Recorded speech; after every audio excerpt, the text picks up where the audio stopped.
Good afternoon, girlie. Good afternoon, ma'am. Please introduce yourself. Good afternoon. I am Girlie Gioro, 24 years old. Graduated from West Visayas State University, and I live in Taguig City, Philippines. Why do you want to work in Hong Kong, girlie? I want to work Hong Kong because I want to earn money and I want to support my two sisters studying in college. If your family asks you to come back home, what will you do while you were in Hong Kong? I tell them that I can't go home because I will sign already the contract.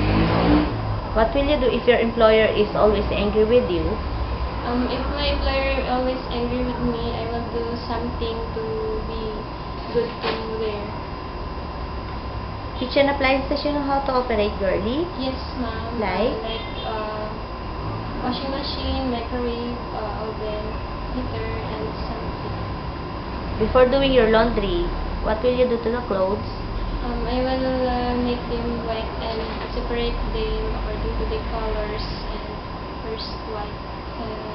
I will put first the white color. And if you find some money inside the pocket, If I will find the money inside the packets, I will get them and return to the employer. If your employer cannot provide you a weekly day off, is that okay? It's okay. I will. If they ask you to clean other house, are you going to obey or not? Yes. No problem? No problem. Do you have any allergies in foods, drugs, detergent? Pork and beef I don't like to eat. Okay, so only chicken, vegetables, and seafoods. Yes. Do you love pets?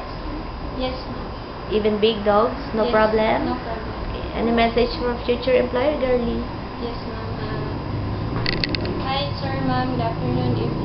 If you have given me a chance to work with you, I will do my best and I will do anything that whatever happens, I will be a good person and trusted, and I will do my best to do everything.